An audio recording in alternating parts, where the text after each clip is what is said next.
Hi, everyone, and welcome to this Tuesday's In Conversation. My guest this week is a wildlife cameraman. If you've ever watched any of Sir David Attenborough's brilliant documentaries, then you'll certainly have seen and admired my guest's work.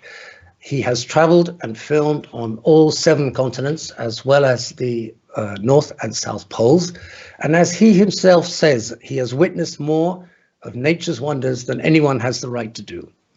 If one measure of a life well lived is the number of extraordinary experiences one can accumulate, well, then my guest tonight is indeed a rich man. So fasten your seatbelts, settle back, and meet Gavin Thurston. Gavin, welcome to In Conversation. Hello. Well, thank you very much for having me. And can I start by just saying thank you very much to for featuring my book last month as your book of the month. I had so many amazing reviews from that, just that bit of coverage. So thank you in advance for that. No, well, thank you for writing it. And I looked through some of those reviews, and it's true. There was some of them were really well thought out, good reviews. Yeah. No, I'm very, very flattered. Hopefully some of the people who read the book will be watching tonight. So that's great. Now, Gavin, I've been reading your book here we are, over the last few days, and it's called Journeys in the Wild, for those that don't know it, The Secret Life of a Cameraman. It was Viking's Book Club of the Month, as you said, in July, and we had some great reviews. But before we get on talking about your many incredible adventures, I'm curious to know, how did a cameraman take to writing? Was it a struggle, or did the words just flow out of you onto the page? Well, when I was at school, I struggled to put anything down on a paper. I mean, when I wrote, my handwriting looks like a spider's crawled through some ink and just dragged itself across the page. I struggled to scrape through. I think I got a grade C GCSE. So, you know, that's when you're like sort of 14, 15 or whatever. So yeah. English was certainly not my strong point. So writing it was a struggle. I did get into the flow of it, but it wasn't as easy as doing camera work. And there were days when I would sit and literally write nothing. And there were other days, I think my best day, I wrote 5,000 words in a day. So wow. There is hope for anybody out there who wants to write a book. You know, if you take me as an example of somebody who couldn't write when they were younger, it is possible to put pen to paper. But the book is written in an unusual format, as a diary, and it sort of jumps around and it's divided into various sections. Was that an obvious way for you to write it, or I mean, did you keep a diary on your travels? I did keep a diary, and this is something I recommend to everybody. For the first 10 years of my career, I was pretty strict keeping a diary, going to all those amazing places. And of course, you're really enthusiastic. You're excited to be in Africa for the first time, or America or whatever. And I would scribble it all down about what you're seeing and so on. But of course, after about 10 years, that kind of wanes a bit and you get distracted by a drink in the bar or whatever. Yeah.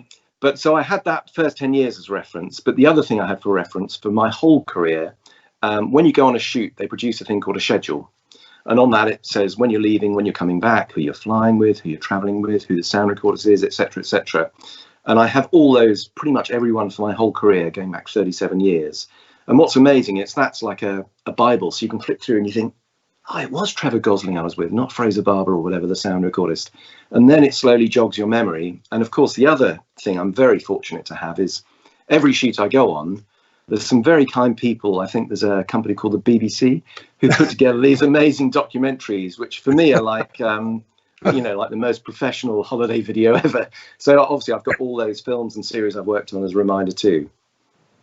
Well, because the book is, what I rather liked was the book is dedicated to your wife and 2 sons with the line, "Sorry for spending so much of the last 30 years away." So tell me, Gavin, now when you're at home and the phone rings and the producer's asking you to pack your bags and travel to some faraway steamy jungle, possibly for months on end, does your heart still beat a little quicker? Is the thrill still there? Yeah, no, the thrill of travel is, I don't think that will ever wane, really. I mean, you know, it might be as I get older and the phone rings less often, I might travel not quite so far. I mean, there's loads of England I've yet to see. I mean, there are things just on my doorstep I've never seen. But the thrill of, I think, just seeing something new and visiting somewhere new. And obviously on a global scale, you've got, you know, human culture as well as different animal species and environments to visit. So no, I'm always excited if the phone does ring and somebody gives me an offer like that. No, that's great. That's great to hear that it still brings you as much pleasure as always. That's great. So let's wind the clock back a bit, Gavin. Well, maybe more than just a bit. You're just 10 years old and you're on a school visit to a zoo, and something happened there, which with hindsight was the first step on the path that you've traveled along since. Can you describe to us what happened that day?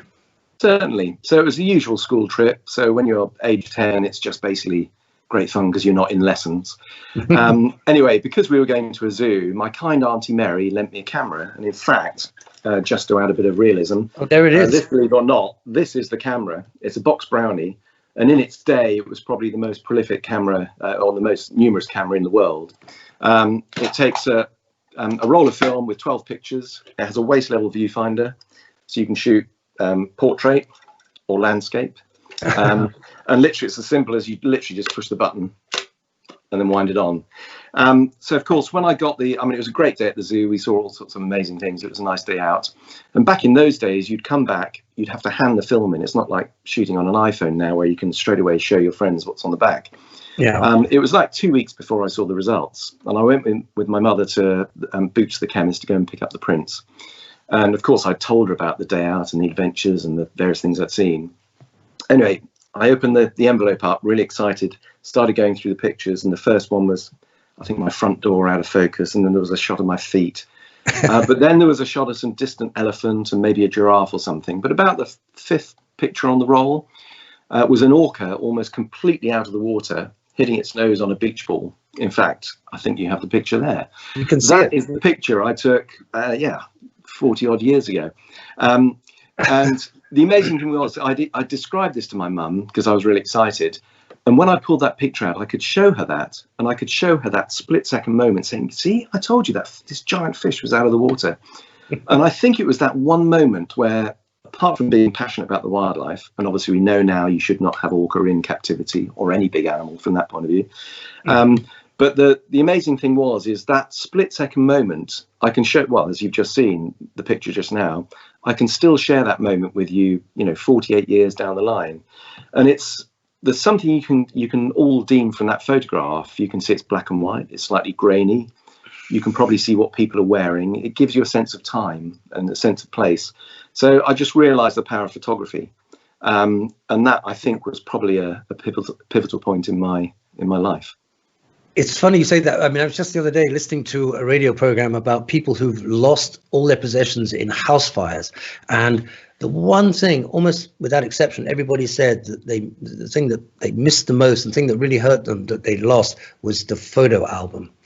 Because especially when they jogged so many memories. Yeah. And so I totally understand what you're saying. And it's nice that you can almost pinpoint the beginning of what has become a pretty illustrious and successful career. That's right. Yeah, I mean, I don't think I realised at the time. I think it was actually only writing this book where you try and condense all those stories and put something sensible down on paper. I think that's when I realised, God, that probably was the moment when I realised the power of photography. It wasn't when I was 10, even though I was excited to show my mum. But no, it's nice looking back and seeing those kind of milestones in your life. So later on, you land yourself with a job at Oxford Scientific Films, where photography and the natural world come together for you. Can you say something about that film company, Oxford Scientific, and how it led you to the BBC? So Oxford Scientific Films was quite a small company. I think when I joined, I was like 17th or 19th person in the company, so a small company. They did predominantly natural history, wildlife films, and they specialised in entomology in the kind of macro world. It was set up by a bunch of scientists from Oxford University, so they were all kind of boffin types. But they evolved and developed the skills to be able to photograph the things that they'd been studying. But they also did special effects. So I remember they did special effects for, Saturn V and Altered States and Star Wars, all sorts of things. It wasn't just natural history. So it was a great place to land a job. And the way I landed the job is I was keen on photography at school. I built up a portfolio of all sorts of tricksy stuff, of double exposures and mates scoring goals and scoring tries and all the rest of it. Mm-hmm. And literally the day I left school, I had to hitch a lift home because I'd drunk my bus fare money that my mum had given me. I was at boarding school. I got a lift in a 1962 Bentley. I was chatting to the guy saying I've just left school and I was going to go and try and get a holiday job at Oxford Scientific Films. He said, I know where that is. He said, we can call in on the way if you want. So literally we pulled into the car park. He said, I'll hang on if you want to just run in and, see if you can make an appointment for an interview. Well, I got an interview there and then. I showed them my portfolio and I got offered a job there and then for no money. So they said, we can't pay you. We'll give you bus fare and lunch. And I ended up staying there 4 years. And at the end of that 4 years, I'd worked my way up from making a blooming good cup of tea and sweeping floors to excellent standard, to loading cameras and shooting stuff. And then I suppose aged 24, 25, I was kind of that know-it-all. I knew everything there was to know about film and TV and so on. And I suppose I kind of started to get bored at OSF, and that's when I started applying for other jobs and landed a job at the BBC here in Bristol. Wonderful. So that was where you learned the trade, was it, at Oxford Scientific Films? Because they have a great reputation. I mean, they're still going strong now. It's no longer the company that I work for. It's now based in London. It's none of the same people, but those three letters, OSF, still stand for some pretty high quality stuff. I don't know if you heard of a series called Meerkat Manor, which ran on Animal Planet, ran for about 6 or 8 seasons. I think they're shooting another season now. But the OSF produced that. I shot season 2 of that, actually. I was out in Namibia filming those meerkats. They are great little characters. So you start to get regular commissions from the BBC and travel to exotic sounding places. And in 1995, you find yourself in the Qinling Mountains in China, filming giant pandas. And there, after a lot of walking up and down mountains and sleeping out in the cold, very cold, you get to witness a particularly beautiful scene. Could you describe that for us? Yeah, I mean, I think it's probably one of the most magical wildlife experiences I've had in my life. I say, filming pandas in the wild, as we know, there aren't many of them. They've been persecuted, their habitat's disappearing. They're a struggling species. So to actually see a panda in the wild, anybody who gets to see a panda in the wild, that's a real special thing. Anyway, we'd struggled for a while to find one, and finally one of the guides said, if you want the chance of seeing a panda, particularly a panda with a baby, you'll have to go on your own. So basically, I'll take you to where we're pretty sure there's one, and we'll be able to find signs and tracks there. But I'll leave you there. You'll spend the night, and then in the morning, hopefully, when the light comes up, if you've been really quiet all night, you may get the chance to see this mother and cub. So we did exactly that. We hiked up and down these wretched steep mountains. The Qinling Mountains are like knife edges. Beautiful. And finally, we got to this location, and sure enough, there were signs, and we could hear this crunching. They're eating, I don't know, like 18 hours a day, but we could hear this female, or we presumed it was the female, crunching her way through bamboo. So the guide helped me set up my tent, and we set up the hide overlooking this it was on a rise overlooking this arena of bamboo. And then he disappeared. And he didn't speak any English. I didn't speak any Chinese, but I think he probably said the equivalent of see you tomorrow, good luck. Anyway, so it still wasn't dark. So I set the camera up and everything, and I waited, and I was being as quiet as I could. Anyway, I spent the last few hours of light clearing the path from the hide back to my tent. So I put my tent back about, 75 meters from the hide. So I picked every single leaf off that path. So in the morning, when I crawled back, I wouldn't make a noise and disturb the panda. Anyway, I didn't get any sleep all night. So basically the width of my tent was about 1.5 meters, and the ledge I was on was about 1 meter. So 0.5 meter of tent was hanging over this scree slope, which went down about 400 feet down into this sort of fast flowing river. And also it was bloody cold. I wasn't really prepared for that. And also all through the night, all I could hear was this crunching. Anyway, so finally it started to get light. So I put my boots on, which had fallen down onto that lower part of the tent halfway down the scree slope. I got out of the tent and I crawled along the path I cleared, and I could hear this crunch, crunch, crunch. And I got into the hide, and I very, very carefully rolled the front of the hide up, and I peered out. And to my joy and excitement, there was the mother. There was an adult panda sat in this arena. and she was folding over bits of bamboo and crunching away. Anyway, so I started to film. I thought, this is brilliant. This is brilliant. And then about half an hour later, finally, crawling out of the undergrowth came this tiny little, cute little giant panda baby cub. And it was absolutely magical. Anyway, it suckled a bit, it played, it frolicked around. And then what made it absolutely perfect was it started to snow. And I had this scene of this mother and baby, and these beautiful big snowflakes were just drifting down through the frame. And there I was, probably 7 miles from the nearest person, experienced one of the most amazing wildlife experiences. Yeah, it was fantastic. I mean, I told you I read the book, and that scene is in the book, and I was just thinking, oh my God, that is so beautiful. It's almost something you'd write out, you know, and it's like a Japanese haiku almost. The snow and the panda, and you must have had one of those precious moments where you're filming and thinking, this is gold, you know, this is just the best. Well, no, it's more thinking, God, I hope I don't mess this up. You know, think, is the film in the camera? Have I got the exposure right? And that almost detracts from the experience. But you know, the last thing I wanted to do is go back with the memory and not have the images to go with it. Because this was pre-digital times, I would imagine. Yeah. So again, I mean, with the film, I might be away on a shoot for 6 weeks, and you wouldn't see a single picture until probably a week after you got home. So, you know, if you had fault with the camera, or you messed something up, or something was out of focus or overexposed or whatever, you wouldn't know until you were home. So do you ever find yourself telling the kids today, oh, you don't know how easy you've got it? I mean, the trouble is, I sound like an boring old.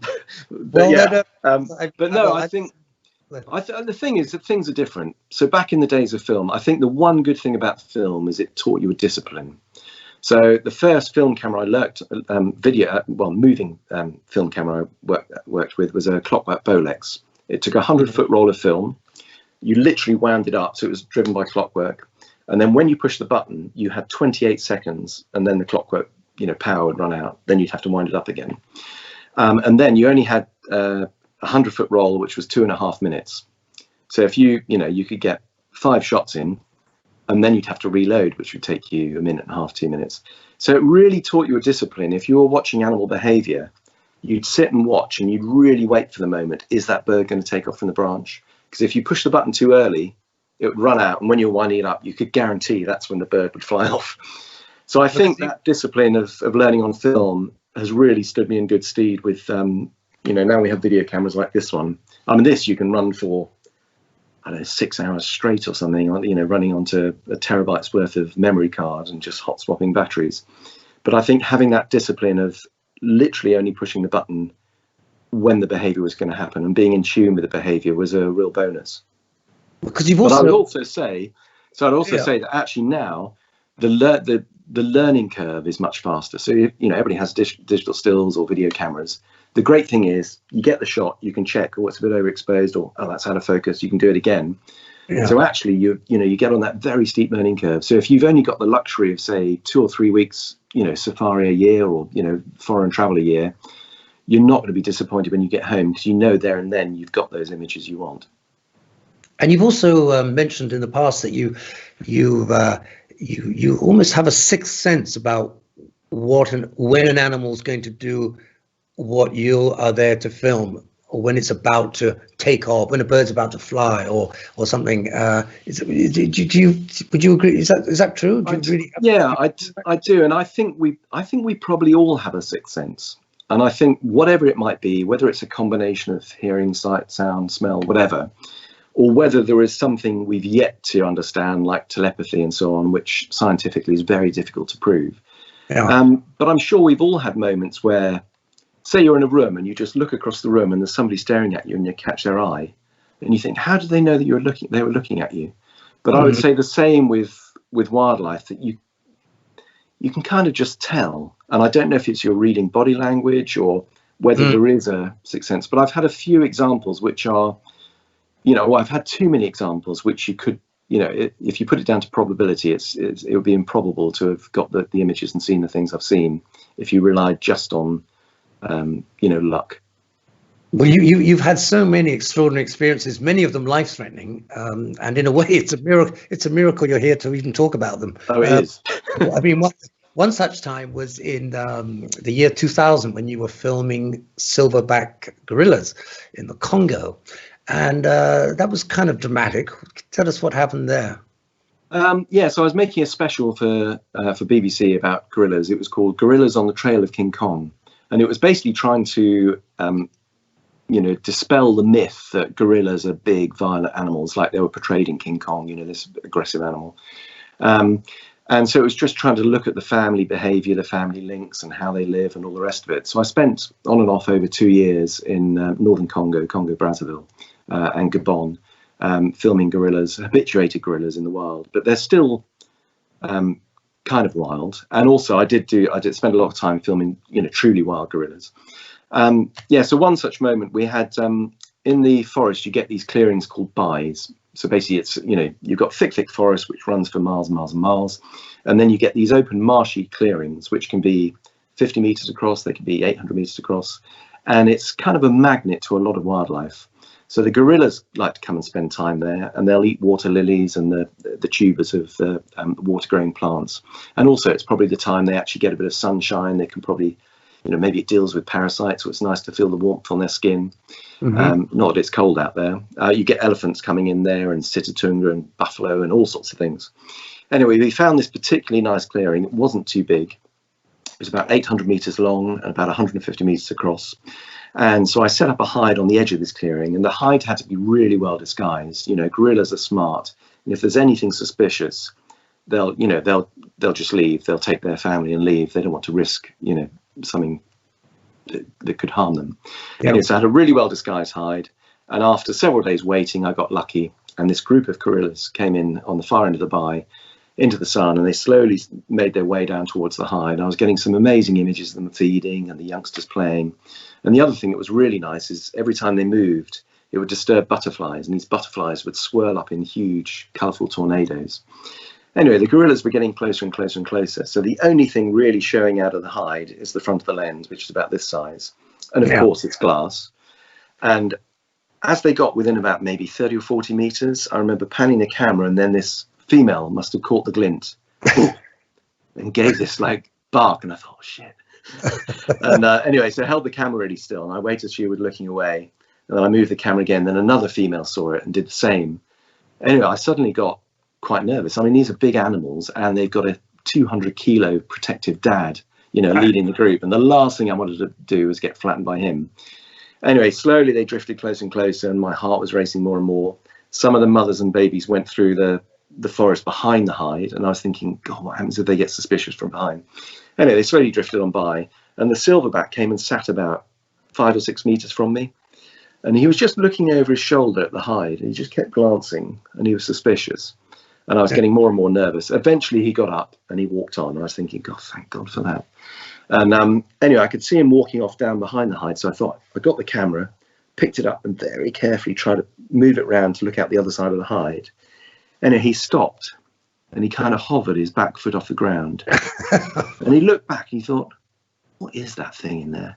And he turned around and started coming straight back towards the hide. And by this time, literally, I could barely breathe. My heart was racing. And he walked straight up to the hide. And as he came past, I saw his shadow on the hide. Oh. And he just went whack like this. And he whacked me across the back, knocked me off the stool onto the ground.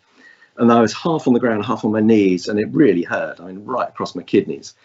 And if you meet a gorilla, if you go gorilla trekking, one of the things they teach you is if you meet gorillas on the path, you have to make this appeasement sound. You make this low grumble, and it's kind of a contented grumble. I mean you no harm, and you pretend to eat grass. So you have this convention, but they don't tell you what happens if you encounter a gorilla and you're hidden from it. You're in a hide. So all I could think to do, I could see his shadow on the hide. I thought, any minute now, he's just going to flatten me like Mike Tyson. So all I could think to do is to make this appeasement. So I just tried to make that sound. And all that came out was this tiny whimper, because I just couldn't muster the... Anyway, he just walked off. And I think he probably thought, oh, it's just a mouse in there. And he left. You've got a new appeasement sound there. Yes, well, a mouse appeasement, yeah. But yeah, no, it was a close call. And going back into the hide the next day was extremely frightening. And sure enough, when that same group came in, the first thing they all did was look at the hide. And I actually had to get, and they still take the piss out of me. I had to get one of my assistants in another hide further down, come out into the bar and chase them off, because I was just too nervous. I was going to get flattened or killed. And they hit you pretty hard, didn't they? I was. Silverback did. Yeah. I was bruised for maybe 5 or 6 days. But they are generally. I mean, I don't blame him. You know, he's protecting his family. There's something strange there. He wants. You know, he's not stupid. He wants to find out what it is. So I can't really bear a grudge for him for slapping me. It's my own stupid fault for being there. In the book, Gavin, you're honest enough to admit that you don't always get the shot. And as a photographer, that I find that those are the ones I remember most, the ones I didn't get. And I'd love you to describe, there's a scene, again, staying with gorillas. I found a really beautiful scene, the way you described it, involving a gorilla and, of all things, a butterfly. Can you tell us? So in fact, it was that same group of gorillas. It was quite a few days after that encounter in the same buy. And as I say, it just so happened there were loads of butterflies around at the time. Anyway, I was picking off shots of these females feeding, and there was one female. She had her back slightly towards me, so I had the lens lined up on her. I had my finger on the button, waiting for her to turn, or just looking for those images that would be nice, those little bits of behaviour. I say they wash the roots in the water, they wash the mud off, and then crunch them up like celery. Anyway, I was watching her, and she washed the roots, crunched a bit, but it wasn't a great shot because it was over her shoulder. Anyway, these butterflies were swirling around, and the next thing, without any word of warning, she just grabbed one of these butterflies with her left hand, and she held it up to her face, and she opened her hand really slowly, and this butterfly took off and flew off. And then she just carried on chewing as she just watched it fly off. And of course, I didn't film it because I didn't know to run the camera. Maybe on video with pre-roll, I probably would have got it. But the fact that I missed it didn't, I suppose it did matter professionally, but it didn't really matter because it was such a gentle moment. It taught me so much about what gorillas, how they think. I say, if that had been a chimpanzee, it would have grabbed it, shoved it in its mouth, spat it out, and gone on its way. But that gorilla, I suppose, was like a sort of Victorian explorer. It was just thinking, what are these colourful things? And it just had a look and thought, oh, it's just a butterfly, and carried on. It was a really magical moment to miss. And you have to believe me that I did see it. And I just wasn't quick enough on the button to film the moment. I had no idea it would have, it was going to happen. That's one time when my sixth sense didn't work. No, I'm just loving you. It's just lovely to hear you describe it. I mean, and also just the idea of something as big as a gorilla with something as tiny and delicate as a butterfly, and it doesn't crush it, and or kill it or hurt it, and lets it fly away. And that's just a beautiful moment, even if it was just for a witness of one. It was still lovely. Yeah. So, Gavin, in case anyone's under the illusion that being a wildlife cameraman is all glamour and excitement, there's one time when you are in Australia and you're trying to get footage of monitor lizards digging out their eggs, which they lay in termite mounds. And you spend, to me, an incredible 12 hours a day for 17 days trying to film this, with a pretty hair-raising moment during that time. Can you tell us about what happened to you then? So as you can imagine, being a wildlife cameraman, you spend a lot of time sitting in hides, in a little tent which is 4 foot by 4 foot, a meter by a meter, sweating it out. And I'd say this particular job was filming, as you said, it's a lace monitor. So it's a lizard which is about, I suppose, a meter long, maybe a bit over. Yeah, quite big. And what it does, the females dig into termite mounds, they lay their eggs in termite mounds, and then just walk away and leave them. And of course, the termites repair the mound, sealing the eggs inside. And because termites are so good at thermoregulating the mounds, the termite mound does the job of incubating the eggs. And the idea is the female comes back 8 months later or whatever, and hears the scratching and digs the babies out. And that's what I was there to film. So as you say, 17 days on the trot, dawn till dusk, sat in the hide. And I had two scary moments, actually. One was with a giant red kangaroo, and you think, kangaroo, it's a little thing. But I was in the hide one day, and this kangaroo, I saw it just working its way through the forest, and it was moving, eating. It was getting closer and closer. And when it got, I was just watching it, quite enjoying watching it. And then suddenly, when it's about 10 meters away, you suddenly think, bloody hell, that thing's big.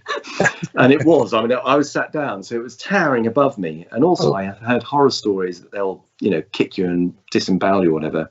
Yeah. Anyway, it got closer and closer and closer. And I thought it was too close to do something about it. And eventually, it just took another sort of tentative step past me, and it must have got wind of me. And then, thankfully, it just took off. And it didn't beat me up, it just left. But in that same position a few days later, I witnessed something else. I was looking down and, you're just scanning around, you see birds, you see grasshoppers, you see all sorts of amazing things, despite the thing you're waiting for. And I saw this snake appear. It was about 15 meters away or something. And I saw this snake appear, and it just slowly moved across the ground, and it went into this bush. And I clocked the bush, and I was going to keep my eye on that bush. It was a brown snake, brown in colour. I'm no snake expert, but in Australia, I think I just treat every snake as venomous. I'm not smart enough to ID a venomous versus a non-venomous. Anyway, sure enough, 5-10 minutes later, that snake came out of that bush and started heading towards the next bush. And en route, it sees a skink, and the snake grabbed the skink, killed it, and ate it. So I saw a wild predation. Again, I wasn't filming it. That sixth sense didn't kick in. And then it snuck into the next bush. Anyway, 10-15 minutes later, it came out of that bush. It was now a bit closer. And I realized that it started coming towards me, and I realized the next bush it was heading to wasn't a bush at all. It was my hide with me in it. So suddenly I've got this 2-meter brown snake, venomous. I'm about half an hour from the car. I'm about an hour's drive from the nearest town, maybe 2 hours from the hospital. And I just, might call me a wimp, or you might call me sensible, but I just panicked. And as it came towards me, I just threw the hide off and just ran away. And the snake did exactly the same. He thought, shit, and went off in the opposite direction. But no, I wasn't going to hang around to see what happened if it came into the hide with me. But you have to, that's why you can't fall asleep in the hide, really. Or you shouldn't fall asleep in the hide, particularly if you're something like that. I was going to ask you, how do you, I mean, it's a waiting game, your business, and how do you cope with all the hours and days, even weeks sometimes, you're forced to spend just waiting for something to happen, something to film? I mean, do you ever get bored? Or do you travel with a lot of books? Or how do you make that? I never get bored in the hide. I mean, most of the people, if there's anybody listening to this this chat at the moment, I'm sure a lot of you would save up for a year or two to be able to go and spend 2 weeks in the wild and watching wildlife. I'm very fortunate that my job pays me to go and do that. And as you can imagine, I'm being sent to amazing places with amazing animals doing amazing behavior. So to think you're going to get bored sat in a hide for 12 hours a day for 17 days, there's so much other stuff going on that, no, I mean, I don't get bored at all. I rarely take a book into the hide, because if you get engrossed in a book, then you're probably going to miss the thing you've waited for. Yeah. No, I mean, I'd never get bored. You might get sore bum sat there all that time, but no, never bored. Never bored. No, but I guess that's one of the skills of your profession, is being able to sit very still and very quiet and concentrate for a long time. And not a lot of people can do that. Well, I'd also like to point out that probably many people listening to this have an office job. They probably go into the office at 8:30 in the morning. They sit in the same chair, in that same space, looking at the same computer for 8 hours a day, 5 days a week. The view doesn't change. Nothing unpredictable is going to happen, like a gorilla appear. And then the following week, they'll be in the same chair. They might do that for 20 years of a career. Whereas at least my chair is in a different office every time I go somewhere. So I don't think I really got any right to complain about having to wait for something. That's a nice take on it. Gavin, just to prove to you that there are people watching, we've got some questions coming in, a lot of questions coming. Can I throw a couple at you? And, then we'll come back to some more a little bit later. Let me have a look.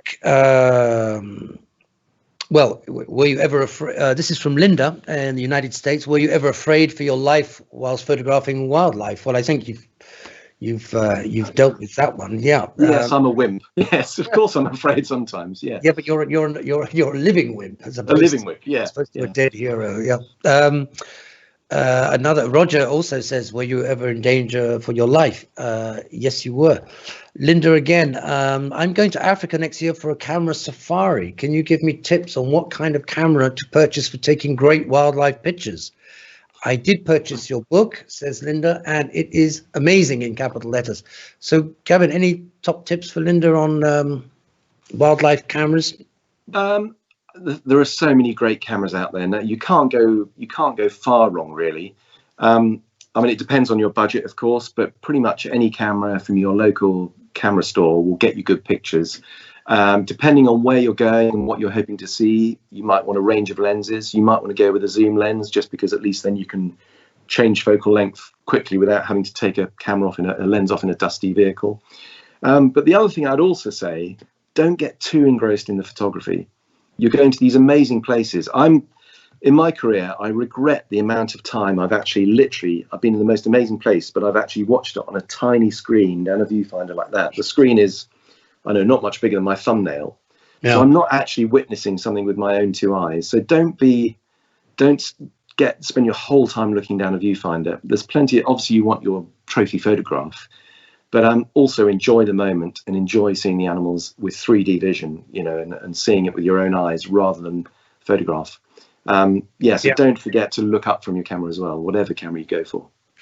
No, I think that's a really good point you raise, and I see it particularly with kids these days who seem to experience 90% of whatever they're doing through a screen. And I think it's great to remind people that sometimes, as you said, look up from the screen and just see it for real. Yeah. I never understand is people in concerts just standing there filming with their phones up. Yes. Yeah, and I mean, I guess it's maybe partly a generational thing, but yeah. So, Linda, there you go. Have a great safari. Yeah, enjoy it.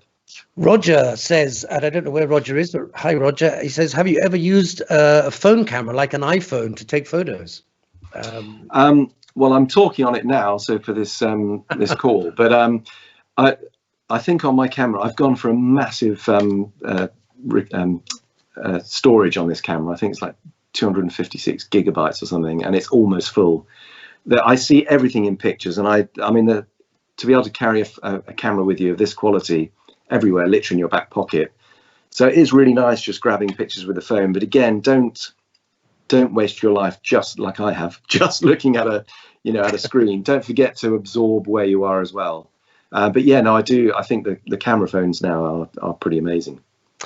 Mike in Montclair in the United States says, Gavin, where were you when the monkey was sitting on the camera? I think you know what I'm talking about. Yeah. It's actually, it's this one, isn't it? Yeah. That is in Costa Rica. This is a capuchin, and they're very, very smart monkeys, very intelligent. That actually is an area called Curu, which is on the sort of southwest coast of Costa Rica. It's about a 4-hour drive from San Jose. And they're great. They're quite used to people, those things, that particular group. They will steal things out of your camera bag and stuff. But they're very, very smart and very successful because they're omnivores. They can work out how to find food. They can look under bark. They can steal eggs from nests. They can run down and catch lizards. All sorts of things. They're great animals to film. Really, really good fun to see. That was a nice moment when it's on the camera. I mean, that was a very good shot. Yeah, I mean, literally, you walk away for 2 minutes and all it's looking for is food. And it's thinking, is there anything on there? Yeah. They'd probably do a better job than me, actually, to be honest, if it works out to put his eye to the viewfinder. I'm guessing you looked at it and you thought, got my book cover. Yes, no, I didn't. I think that was long before I thought I could even write a book. But yeah. Okay. Gavin, tell us a little about that great British national treasure, Sir David Attenborough. What does he like to work with, and what do you think his legacy will be? So I'm very lucky. I've been working with David on and off for 35 years, and he's as amazing as you can imagine. He's nicer than he appears on screen. He's so down to earth, no airs or graces, no demands. If you, he hates the word celebrity, but obviously he is a celebrity. But he never has any demands. He'll travel in the back of the bus with you, or he'll jump in the back of a pickup. Well, certainly until, the last sort of 5 or 6 years. If you were going somewhere in Africa and you're in the back of the pickup, he would jump in with you. And there's us all sort of rushing around, making sure he's not going to fall out and break a hip or something. But no, he's the best travel companion. He's super knowledgeable. He's great with people. You know, if you were going to do a pub quiz, he's the man you want on your team. You know, he's a world expert on zoology, biology, you know, plants, flora, fauna, you name it. He's also an expert on fossils and dinosaurs, and no, he's an extraordinary man. And he's also, you know, his passion, he just exudes that passion on screen. And I'm sure, well, it's the reason I'm in this career, is because seeing him on my screen for Life on Earth, whenever that was, when I was at school a long time ago. And I know lots of people I meet along the way are either studying zoology or biology, or they're scientists, or they're in this wildlife industry because of that one man. And I'm hoping his legacy will be that we as humans, as a species, we stop being selfish, and we actually, you know, take note that we rely on this planet to live on. That's kind of his latest message, that we need to change our ways. We know that we need to change what we're doing. Otherwise, we're screwed on this planet, to be honest. Yeah, we need to and we need to do it quickly as well. Yeah, absolutely. I mean, I think, you know, I think that, I mean, certainly for me and for my father particularly, who was he was an authority on water beetles, and David Attenborough was very much a hero for him. And wow. And I think he is for a lot of us. You know, it's a really remarkable person. And Gavin, you spent a lot of time in submersibles for Blue Planet 2 series, and the new, I think, you know, the new Viking expedition ships, which will be coming on in about a year's time, will be carrying them on board. Now, for those of us who've never been in one, and I think that's probably most of us watching, what does it feel like to be inside a submersible? And by the way, you've, I think you hold the record for the deepest dive under Antarctica. Am I right? A few records, actually. The deepest dive in Antarctic waters. So we went to 1,000 meters and smashed the record before, which was 300 meters. Not that we were trying to set a record. We were trying to film stuff on the bottom of the ocean, and it just happened to take us to 1,000 meters. But also the deepest, and here's a challenge for your when you get those subs launched, is the deepest champagne ever drunk. Nobody's which is also 1,000 meters. So nobody's actually come up and said they've gone deeper and drunk champagne. But no, being in those submersibles is extraordinary. I don't know if you're going for the same. I bet you're probably going for the same sort. This is the one I'm in. Taking the photograph from is a Triton. It's a 3-man submarine. In fact, look, I actually have a little model of one. Oh my God, look at I was so excited to go in. I had to have a memento. So I've made this. Being a nerd, I've made a little Airfix model or whatever it was. Oh, you made it as well. Oh wow. Yeah. You'll see all the glue and fingerprint marks. So the one I dived in was a 6-foot sphere. So it's quite cozy in there with 3 of you. So you have a pilot, and then I'm operating the cameras, and then I would either dive with the producer or a scientist in the 3rd seat. Now, before I ever went in one of those, you know, I had a lot of time to think about it. I arrived in Australia for the first shoot for Blue Planet 2, and we were heading out beyond the Barrier Reef to film lanternfish. And we had about a day and a half's travel out to ocean, to the location. And during that time, the submarine team, submersible team, were getting the sub all ready and prepping the cameras and lights and everything. And of course, being a newbie they'd never met, they didn't let me anywhere near the submersible. But I had a lot of time over that day and a half making them tea and taking them biscuits and stuff, keeping them happy and trying to build a rapport of looking at this thing. And I was thinking, God, what happens if we get all the way out there? It's a 3-week shoot, and then I climb into that sphere and they close that hatch on the top, and that hatch is sealed. What happens if I freak out? What happens if I get claustrophobia? And then I'm going to look at right Charlie sat on deck for 3 weeks while somebody else has to get in and operate the cameras. But what's amazing is you get in that sphere. The first thing is, you know, on board a ship, you've always got noise of engines and generators, and there's a low hum and rumble and hustle and bustle. But when you go in there, as soon as that hatch closes, there's a certain amount of silence. And then when you get lifted over the back of the boat and you get dropped into the water or lowered into the water and you sink beneath the waves, there's such a serenity to it. There's suddenly a complete silence, and you're not being, you know, you'd think you might get thrown about by the waves, but as soon as you're beneath the waves, you're completely stable. And then you just sink down, and it's just the most amazing experience. And you go through these different layers. So obviously near the surface, it's daylight and it's lovely, that beautiful blue colour sea you see. But once you get down to 300 meters, then to our eyes, it's black. There are species down there which can see in the dark, what we would call dark. But at 300 meters, even on a sunny day, it's black. And then obviously you've got lights on the submersibles, so you can see things down there, but you can only see a bit beyond the reach of the lights. But the other amazing thing is if you turn those lights off, then there's all sorts of bioluminescence and glowing creatures down there. And it is, if you've seen the film Avatar, well, James Cameron took the inspiration for some of those images from his experiences in the deep. It is just like that. It's just an incredible 3D world. It's just extraordinary. And if anybody gets the chance to go in one of those submersibles, I would say do it. It's just, you won't freak out. It's just the most extraordinary experience.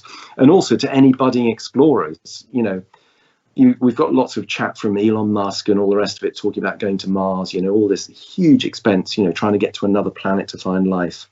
Yeah. Well, we've only explored about 5% of our ocean floor, of our ocean.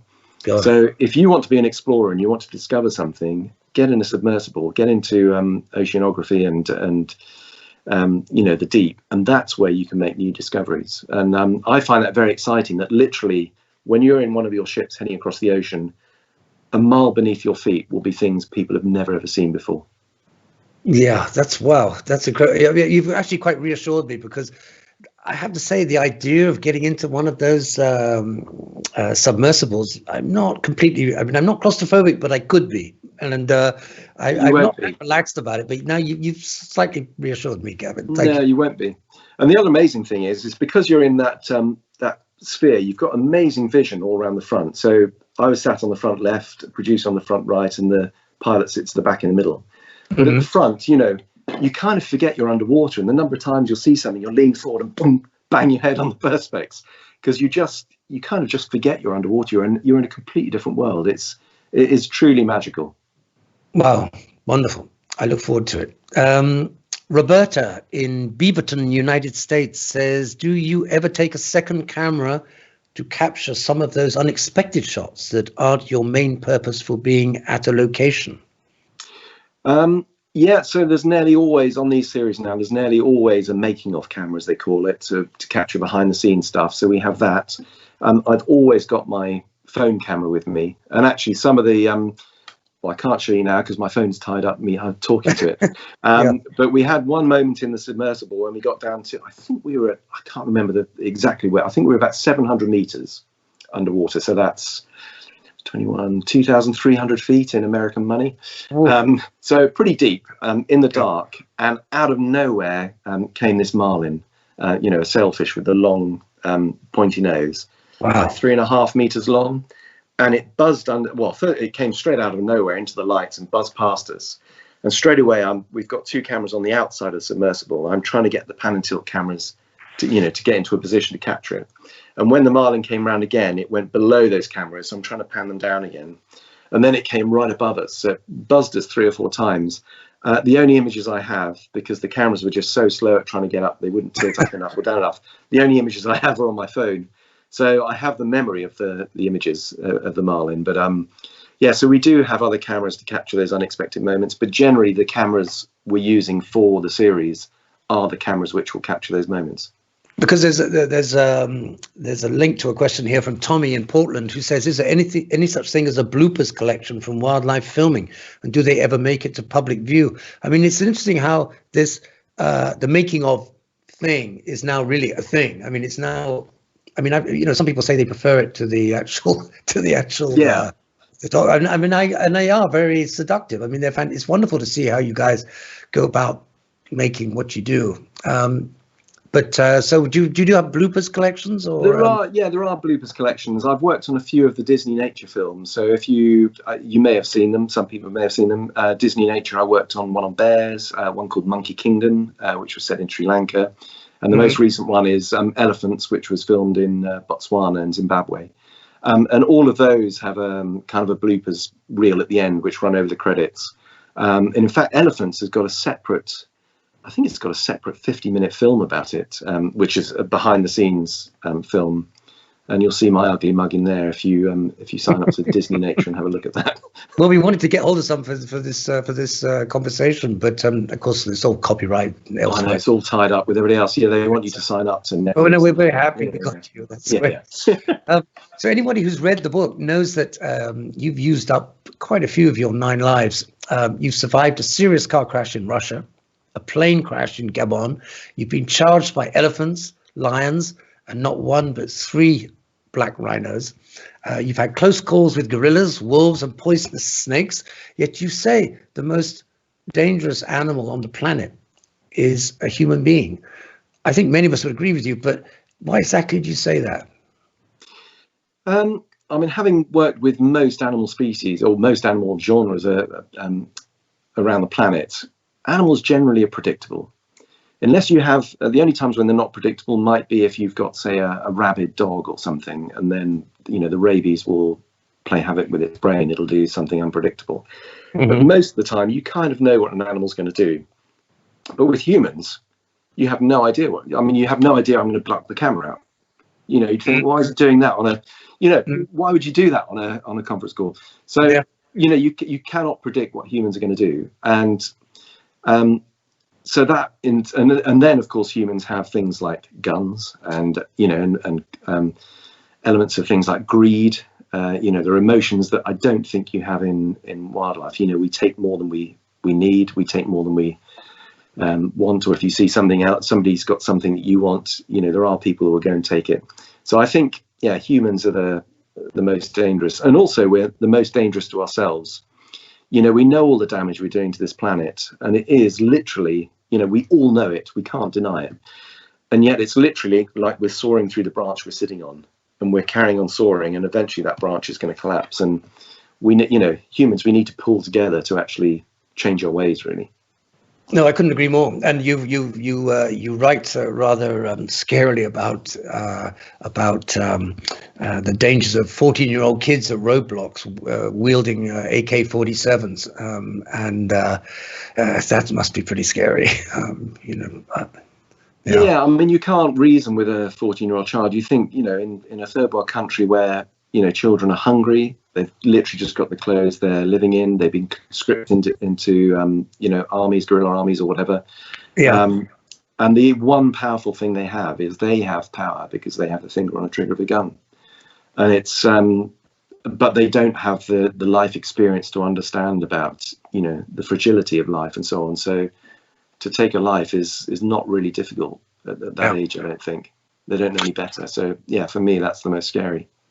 Yeah, I agree. Let's talk a bit about the filming process, Gavin. Whenever I watch a series like Blue Planet or Planet Earth, both of which you worked on, where the cameras seem to be able to go anywhere and everywhere, and technically it all looks incredible, I ask myself, how can this possibly get any better? Where to go from here? How do you see the future of wildlife filming? And do you think we can improve on what's already been done? I think we can. I mean, technology is moving on all the time. I mean, if you compare this first stills camera that can take 12 pictures, still pictures, with that which can shoot 240 pictures a second, it can record 2.4 gigabits of data a second. You imagine the image quality that can come out of a camera like that and the lenses you put on it. We now have drones. We have cameras which are more light sensitive. We've got cameras which can film in the dark, by moonlight. So I think technology is opening up more things. Mm-hmm. I think we are slowly running out of species to film, apart from maybe in the oceans. But I think the camera technology means we can still capture behaviors that we haven't seen. And as long as we don't, force species to go extinct or, destroy habitats we can't film anymore. So we're not going to be making films about dodos because, humans wiped them out years ago. But I think, if we don't destroy everything, then I think technology will make things easier and will open our eyes to more of the world. Because have you ever had dealings with underwater drones? Is that a thing now? Well, you have, what do they call them? Underwater drone is basically it's like a tethered.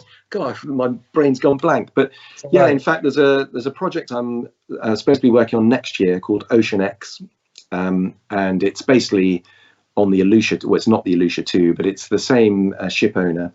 And he's got a new exploration ship with 2 submersibles, but it's also an ROV. That's the word I was looking for. I was playing for time.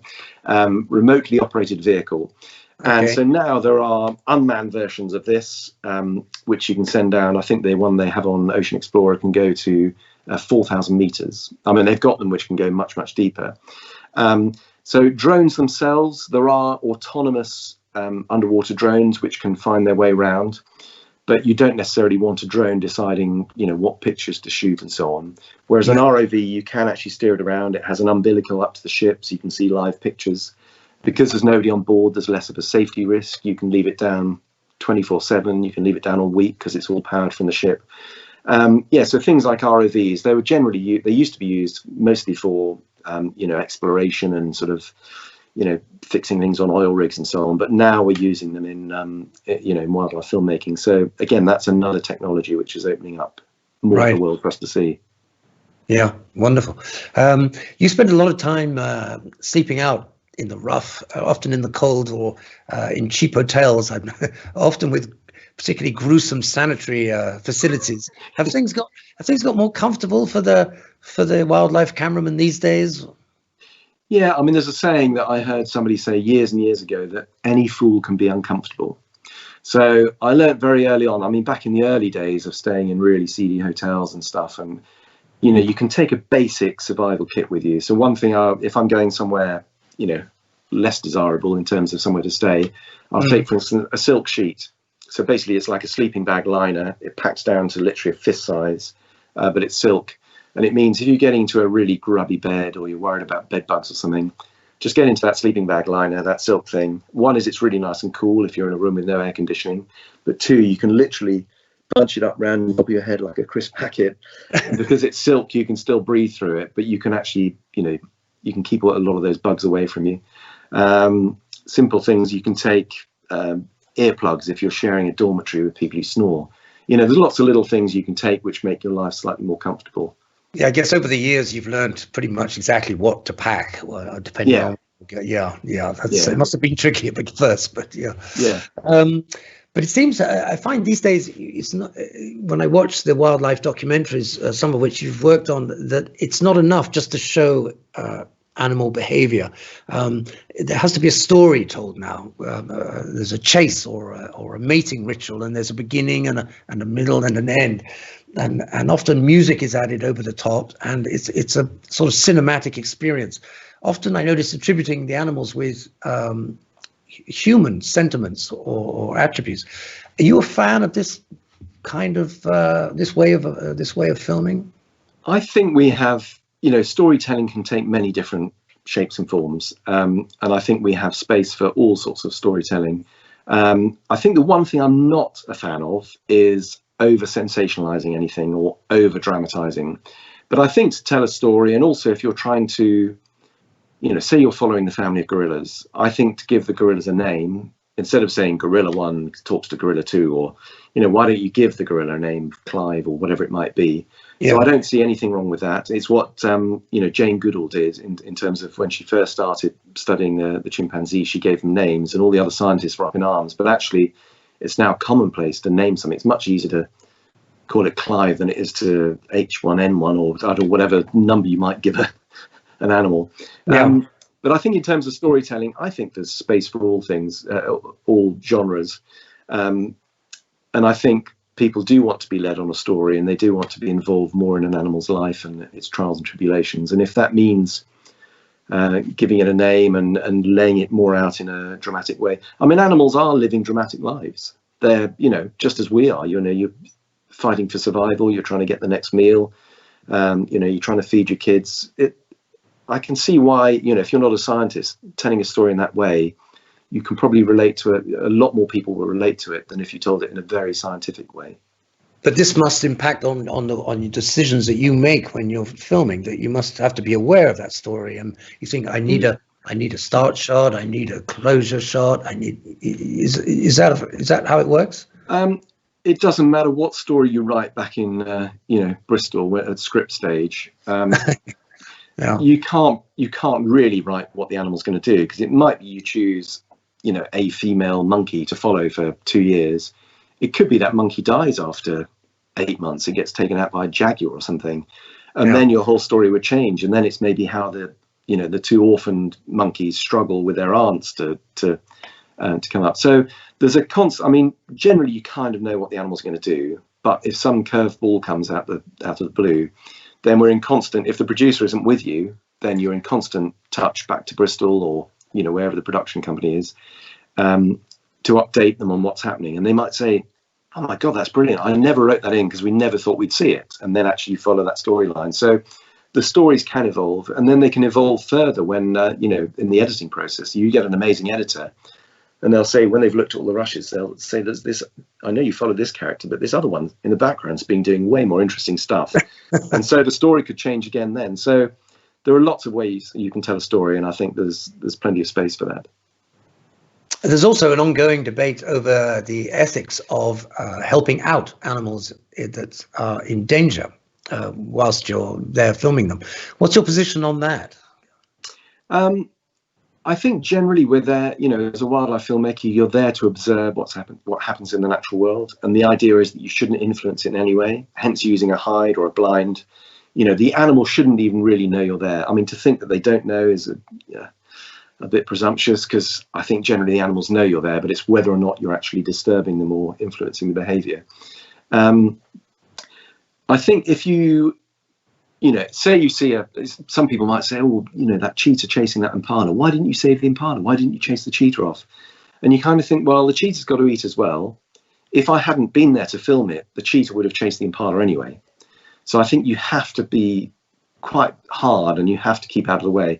If it's something different, so say you see a gull and it's got a plastic ring pull around its neck or something, I think to interfere then and catch the gull and cut the ring pull off and save it, or a seal caught up in fishing line or something, I think if it's a human caused suffering or a human caused inconvenience, then I think it's fine to get involved and do it. That's kind of my ethical take on it. I mean, say you see turtle hatchlings emerging on a beach, those cute little baby turtles coming out and seeing the night sky for the first time, and they head on down the beach, except they don't head down the beach because they head to the lights of the hotel and they start across the road. I think to pick them up and put them in the sea, I think it's the right thing to do. Yeah. If you're correcting basically one of man's disastrous cock-ups. Yeah. No, I think, I mean, there must be times when it would be very hard not to do something like with the turtles that you did. I mean, that must be, it'd be almost difficult to the desire to help a poor little turtle to make it to the water would be so strong.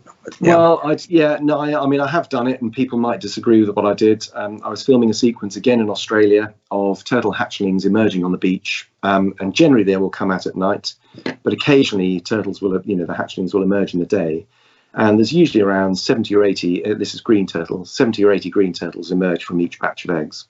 I was there to film a parenti, which is the world's second largest lizard after the Komodo dragon. These grow up to about 2.4 meters or something, 2.5 meters. And what they will do is they will hunt they'll work in the day and they'll hunt in the day, and they'll pick off those turtle hatchlings in the day. They will also dig down and actually dig out the eggs if the eggs are near the surface. And that's what we were there to film. And anyway, for about 8 or 9 days, of course, we saw hatchlings emerging. And no sign of this wretched lizard doing its thing. But time after time, when these hatchlings emerged, the silver gulls, flocks of silver gulls, would see them from like half a mile away. They would cruise down the beach and they would eat every single turtle hatchling. Not a single one from each batch made it to the sea. And on about the 8th or 9th day of seeing this, we saw these hatchlings emerge quite close to where we were. And we looked down the beach, and about half a mile down the beach, the gulls, of course, the whole flock comes towards us. And I looked at the producer, and without a word, we both got up, ran over, bundled all these hatchlings into our T-shirt, took them down to the sea and put them into the sea. And still half got eaten by the gulls. And I know there are some people listening who will say, well, you shouldn't have interfered. That was a natural thing, and perhaps they're right. But having seen hatchling after hatchling get decimated by those gulls, we had to do something. And also, knowing how much man has influenced the population of green turtles around the planet with building on beaches, or, as I say, disturbing the hatchlings with lights on the shore. I think to rescue one set of hatchlings was, I think that was justified. I applaud you, Gavin. I applaud you. Yeah, I'm glad you didn't. I would have throw done eggs at me. Yeah, that's it. not at all. Not at all. So there's a new Attenborough film coming out later this month called "A Life on Our Planet," and it'll be available on Netflix. What was the approach with this one? So basically, David Attenborough has been on this planet for 94 years. He's seen a lot of changes in that time. The population has more than tripled. He's seen how it was, pristine habitats. He was traveling the globe when air travel just started and opened up.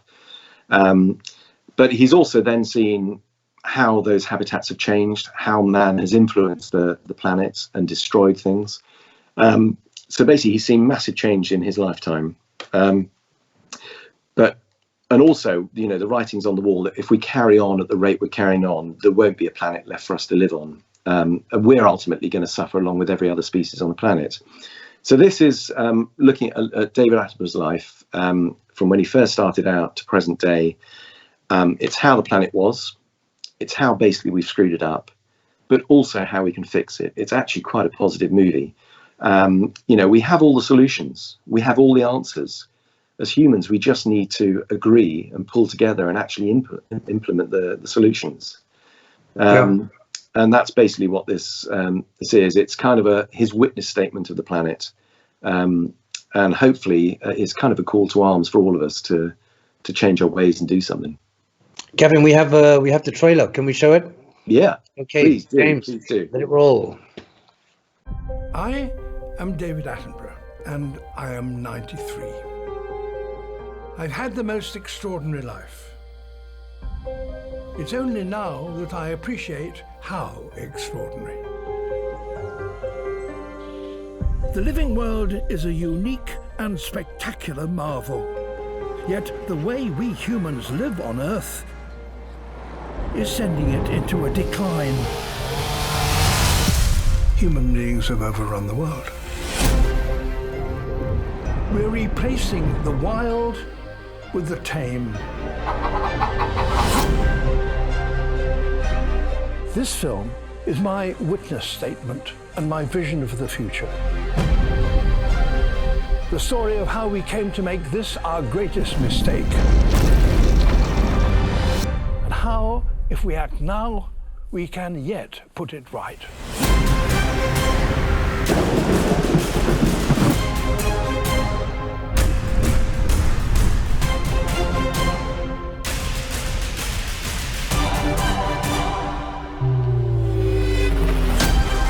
Our planet is headed for disaster.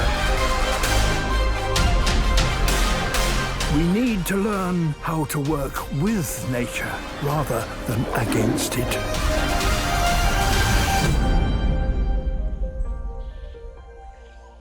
And I'm going to tell you how.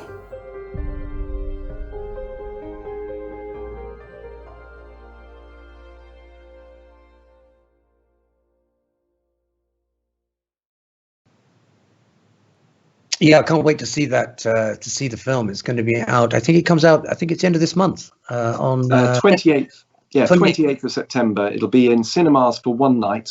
Brilliant! Of course, now with this wretched pandemic, that's not going to be quite the big splash it was. I think it's opening in 400 cinemas across the UK. Oh, fantastic! Which would have been massive, but of course now with social distancing. But it will then be on Netflix, I think, from the following day onwards. Oh, well, I'll be watching it, on the 29th, that's for sure. Priscilla in Reno says, did you ever film or meet Coco the gorilla? And did she speak to you? You're going to have to tell me who Coco the gorilla is, Gavin. I have no idea. Coco gorilla was it was a gorilla that was part of a study program where they were trying to, the lady was trying to teach the gorilla sign language so that they could actually communicate. I never met Coco gorilla. I know David Attenborough did an interview with Coco. And it's one of those things, is she really communicating? Does she really know 86 words? I don't doubt that gorillas are intelligent enough to do that, but whether you could have a meaningful conversation with Coco, I don't know. I don't really know enough about it. But we know dogs can talk to us and parrots, have amazing vocabulary. So, why not a gorilla? But no, I never got the chance to meet Coco. And since then, I'm afraid Coco died a few years back. Oh, right. Okay. All right. Thank you for answering that. Linda says in the United States says, sorry, it's just moved. Bear with me. She says, hi, Gavin. This segment was so very engrossing and informative. Thank you so much. What are you working on now or will be working on in the future? Well, I say I'm very excited that David Attenborough Life on Our Planet is launching this month, because that's been, the bulk of my work for the last 2 years. I say I'm supposed to be working on a series called Ocean X next year, which is with James Cameron for BBC. Wow. And yeah, I think he's the executive producer on it. I can't tell you much about anything now. These wretched lawyers and their NDAs. If there are any lawyers listening, can you please get rid of that wretched non-disclosure agreement thing? I think a lot of these series now cost a huge amount of money, and I understand that the broadcasters, whether it's Netflix, Disney, Amazon, Apple, whoever, they're worried that the storylines are going to get out, and they're worried that the competition's going to get the jump on them. In natural history, I think it's unlikely, because you can't just go out tomorrow and film, a film about gorillas. It takes a lot of planning. It takes several years to get, decent footage, but it does rather ruin it. So I can't really tell you anything. I could tell you, but I'd have to kill you, as they say. Oh, well, in that case, don't tell me, Gavin. Yes. But Ocean X, Ocean X is one thing. There's an interesting question here from Tony in the Villages in the US. He says, how does the post-filming process work for wildlife photographers or cameramen? Do you sit down with the narrator, producer and or director every day after a shoot, even in a remote location, or do you wait until you're back in a pro studio? Well, back in the days of film, I mean, the thing is, you're with a producer or a director or assistant producer, so there's always somebody with you. You're never making these films on your own in the field, but they're generally very small teams, so it literally might be 2 or 3 people. So you're talking about the storyline all day. When an animal does something, you think, oh, actually, that thing she did last week, the cheetah or the gorilla or whatever, that would cut really well with that. So the story is evolving all the time. I mean, you have a storyline to follow, before you leave home. But that can evolve. When it goes back to the UK, or back to post-production, then that's a whole new level of input, because you have an editor on board. You can review all the footage. And say it might be that it's not just one camera person on a film. You could have, take something like Our Planet on Netflix.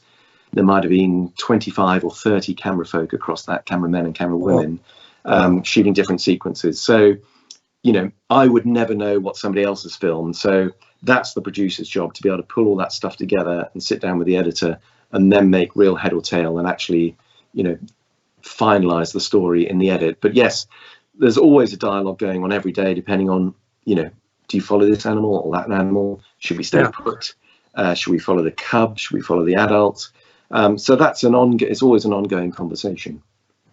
Now, Gavin, you must have a pretty big carbon footprint with all the flying that you do, but I happen to know that you also give back a lot, other than just what you shoot with a camera. Tell us about that, and tell us a little bit about the Borneo Nature Foundation. So years ago, I went to film orangutans in Kalimantan, in southern Kalimantan in Borneo. It was quite a short trip. I did get some shots of orangutans, but while I was there, one thing I did see was there was a project called the Mega Rice Project. And the idea was they were going to chop down 1 million hectares of rainforest, and they were going to plant it with rice. And this was going to solve the world starvation problem in Southeast Asia. Of course, in reality, the land wasn't really ideal for rice. There was an ulterior motive, which was to sell off all the hardwoods and make some money, cash in on the crop, and all the wood that they couldn't really sell, they basically set fire to it. Anyway, so over the period of about 3 or 4 years, this was around 99, 2000, they chopped down forest, they cut canals into the forest, and they float all the good wood out and they sell it off to wherever they sell it. I think the whole operation was slightly crooked. I'm sure there was some good intent, but I think ultimately it was kind of a crooked project.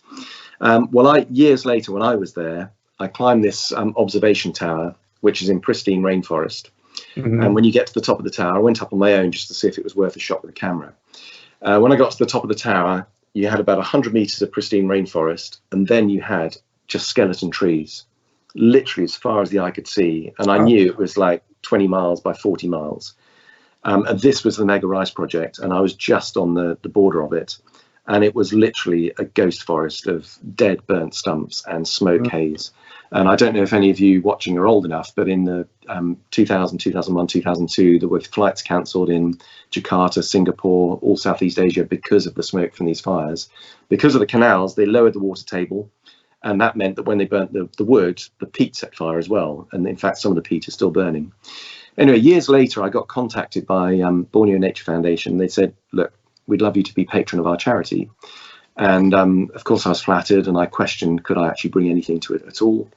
And they said, yes, we want to raise the profile of Borneo Nature Foundation. So I signed up, and they're doing great work. So what they're doing is they're slowly, the first thing they do is they can dam off these canals, and they can let the water table restore. They can also replant a mixture of deciduous tropical forest, so they have a nursery where they plant loads of seeds, and they're trying to address the balance of man. And the other thing, by damming these canals, it stops illegal loggers and it stops poachers going in, because before they had easy access, they whiz in, shoot an orangutan, take it out to the markets. Whereas now, actually, that's becoming more and more difficult. So they're doing great work down there. So one of my jobs, I feel, to try and correct my carbon footprint, which, as you understand, is massive, is to try and help them do that job, do that one job. I also now pretty smug because I've got solar panels on the roof of my house. This is in England, rainy England, and I can't open the app on my phone, but I think even today, what are we in, 1st of September, I think even today I produce something like 14 kilowatts of electricity. And also I'm of that age where I can afford to go and buy an electric car. So I have a Nissan Leaf. So I'm reducing my carbon footprint when I'm home. I also plant trees in the UK. But, we all travel. We all like to travel. But be aware of that carbon footprint. And if there's anything you can do to offset that when you're at home, using less, turning lights off, anything at all. So, cruise ships is a bit of a dirty word in the environmental world, but think about what you're doing and think about how you offset it. We can't just say, right, nobody flies, nobody cruises, but do think about your carbon footprint and do something to offset it. Yeah, I mean, I feel I should point out that actually Viking is pretty hot on this, and before I agreed to do this, I did check up, and no, Viking are heading the right direction with it. We passed your checking. That's good. Yeah, they're doing good things. Yeah. Gavin, John in San Francisco says, thank you for sharing the beauty of our world with us. Your work helps open our eyes to the privilege of being citizens of the earth. Bravo. Well, thank you, John. That's lovely to say. Thank you so much. Gavin, we've probably taken up more time of yours, precious time, than we deserve. But I just like to thank you so much on behalf of myself and everybody watching for such a fascinating conversation. I'm guessing you must get invited to an awful lot of dinner parties with all the stories you have to tell.